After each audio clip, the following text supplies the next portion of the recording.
And we're back, folks. Listen, the lines are still open. Continue to call in with your prayer requests. We have people that are already set up and ready to go to meet your spiritual need. One thing that was said is the power of when two or more come together in his name, there he is in the midst. Yeah. Whatsoever they ask shall be given unto them. And that speaks to marriage, Danielle. Yeah, it does. The power of one, the power of unity.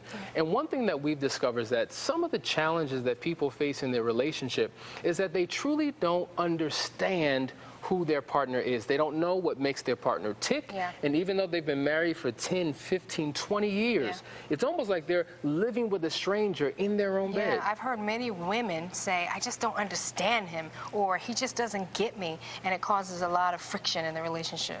So I think that it's important that we take the time to really talk to you about how to meet the emotional needs of your partner, because men and women are wired completely different. Yeah. And what was said earlier in the show is that if we try to win our partner over into being like us and thinking like us, then we're going to run into conflict. But when you can celebrate the differences, see, compatibility is not being the same. It's acknowledging the differences and making them work for the relationship. It's absolutely true. I think that you compliment me, and I definitely compliment you. Yes, because where I'm weak, you're strong. And where you're weak, I'm definitely strong, folks. That's true, that's true. And so it's important that we know each other's language and know what makes each other tick and how we're wired. So we're going to talk about meeting your partner's emotional needs. Now, when dealing with women, I know that one of the greatest emotional needs for a woman is affection. Yeah, it's so critical, because, and it's different for each woman. You know, that doesn't necessarily mean touching, but then again it can. But a woman needs affection. That means, you know, talking to her during the day. You know, we already know what the man's need is. We're going to get there. We're going to get there. But we women, we really need you to work on that throughout the day so that it comes so naturally, so that it's a natural response. And it can be that way. God made you that way, to be a responder. And so if you men take the time to give your wives the affection that they need, talking to them, touching them, you know, if they require gifts, or if they just need you to wash the dishes, or, you know, compliment them, give them the affection that they need, and it'll be so easy for them to roll on into whatever comes next. But in terms of affection, you know, I think it's important that we understand that according to statistics, it is suggested that if you give your spouse 8 to 10 touches a day, it meets their emotional need for affection. And I think it's important that we understand what affection is, because oftentimes, right, when men, see, the problem is many women are naturally affectionate. But have you ever wondered why in your relationship, why all of a sudden the affection withers and wanes and goes away? It's because oftentimes when men touch women, they touch them in a sexual way. That's right. And affection truly means non-sexual touch. That's right.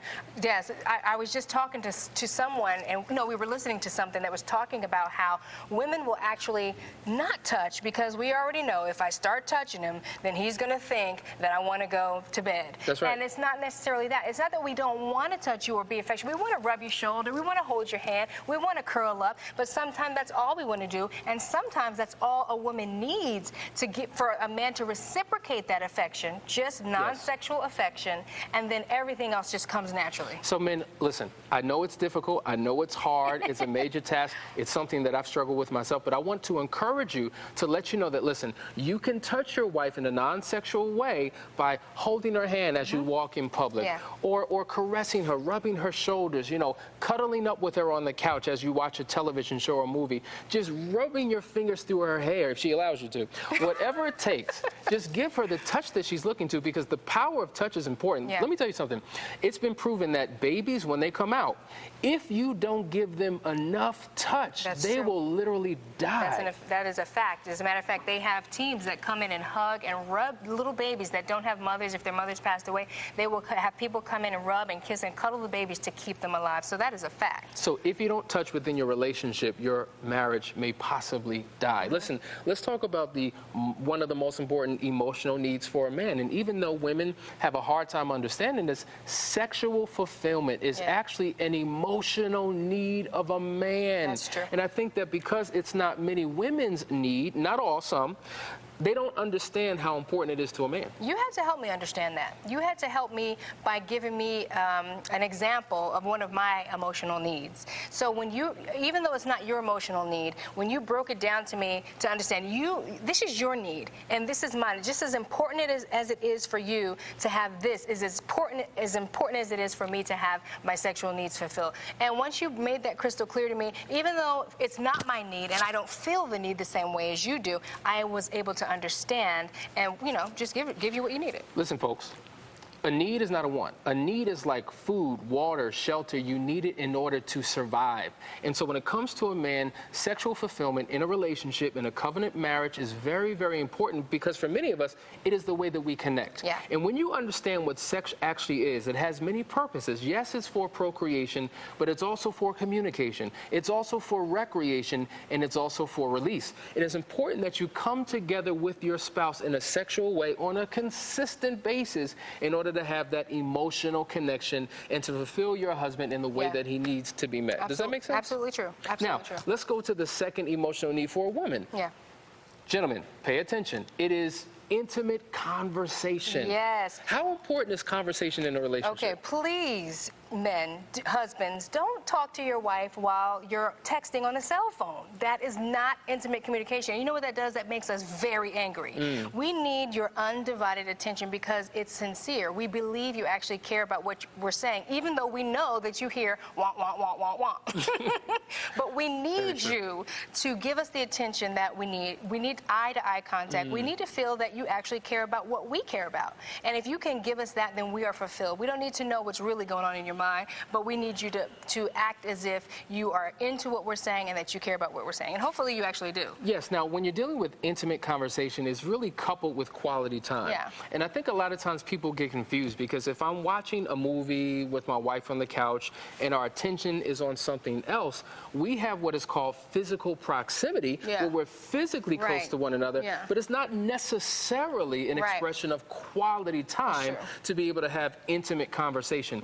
And what I find is that when men get in their own social space and when women get in their own social space, we operate differently. Yes. See, men could get together, watch a game or do anything, play pool, and never open up their mouths. 2 hours can go by, they never utter a word. But for men, they're bonding. But when women get together, the minute they step their foot through that door, they're just talking and talking and talking. I will know a woman's mother's, father's history. I'll know where they're from. I'll know everything about her in 2 hours. That's how women operate. So when it comes to intimate conversation, gentlemen, you have to learn how to communicate with your wife. And what's so different and so interesting about our differences is that statistically it's been said that most men communicate with 10,000 words a day. Wow. But women communicate with 25,000 words a day. Are we really That's talking even that more much? than double, right? Oh, my gosh. So when a man's been at work all day long and they've talked to the manager, talked to the customers, talked to everybody involved in their job, once they get home, they've run out of words. And then they wonder why, and then women wonder, well, why aren't you talking? Because they've given up all 10,000 of their words. And so men, we have to learn how to stretch ourselves and be intentional in entering into conversations with our spouse. Save some words. To meet their emotional needs. You got to save some words on the job. That's what it boils down to. Save some of the words. Exactly. Now, let's talk about the second most important emotional need for a man. Okay. Check this out. Domestic support. Yes. Now, what I find is that this is a need that is really shared by both the husband and the wife, but in completely different ways. It's shifting, too. It's shifting because, you know, there was a time when, you know, there were working men and at-home moms only. But since that's changed, I feel that, you know, now we're all sharing the burden of the domestic support. So what does that mean for a man today? Well, listen, for a man, domestic support simply means, listen, when I come home, my home is my castle. My home is the place where I reside, where I should rest. It should be a safe haven. I've been battling on my job all day long. I don't want to come home and battle with my woman. So for a man, it represents a peace. Sanctuary. Sanctuary, right? And so that's so very important. Sometimes the minute that that man walks through the door, drama. You're complaining about the kids and the homework and the bills and everything else. He hasn't had a moment to recuperate. All he wants to do is give me 10 minutes, 15 minutes. Let me just relax, read my paper, watch the news right quick, and then let me prepare myself to deal with all of the realities that you've dealt with all day long. Now, what's interesting is women who are stay-at-home moms, they've been dealing with children all day long. Yeah. They haven't had adult communication. Right. So they're ready to enter into adult communication with their husbands. Yes. Oftentimes men, that's true. They've already released. Yeah. So you have to learn how to find that fine balance. And even keeping the kids away, because sometimes the kids are running all up on daddy and talking and talking and talking. Sometimes you need to keep them back a little bit, give him that space, and it becomes sort of a rule and a functioning in your family. And so now he'll have that place, he'll have that peace, and then he'll come out of his closet or wherever he's hiding, and he will talk and interact with the family, and there won't be any angst. Absolutely. Yeah. Now, in terms of women, domestic support is also major as well. There is a phenomenal book that I always encourage everyone to read, and it's entitled Superior Wife Syndrome. Oh my gosh. And it talks about how so many women, once they got married, they didn't realize that, wait a minute, I have to do everything?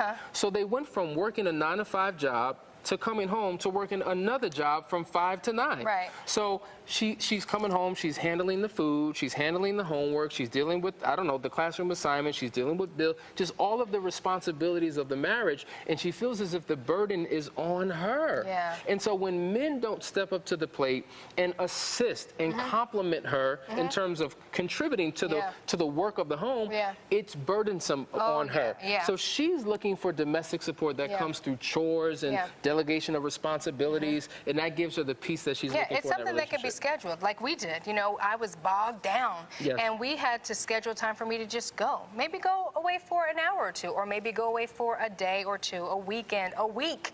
But sometimes a wife needs to get away, especially if she's an at-home mom, and maybe she's a homeschooling mom, or maybe she's just got a lot going on.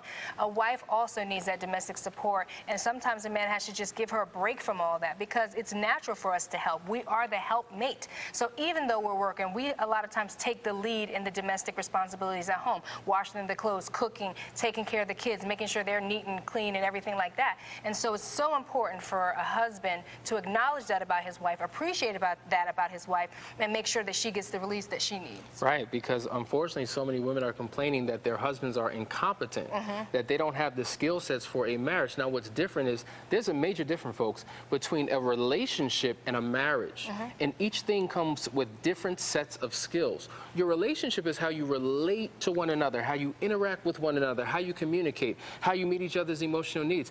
But your marriage comes with how do you handle finances? How do you plan for the future? How do you deal with child rearing? More the skill sets that are required. And one thing that's powerful about Couples Academy, we're training people on how to be not only connected couples in terms of their relationship, but skillful couples in terms of knowing the duties, the responsibilities, and the obligations of your marriage. Absolutely. And then also how to be a power couple. What does that mean? That just means how to be a positive influence in your community. People are looking at you.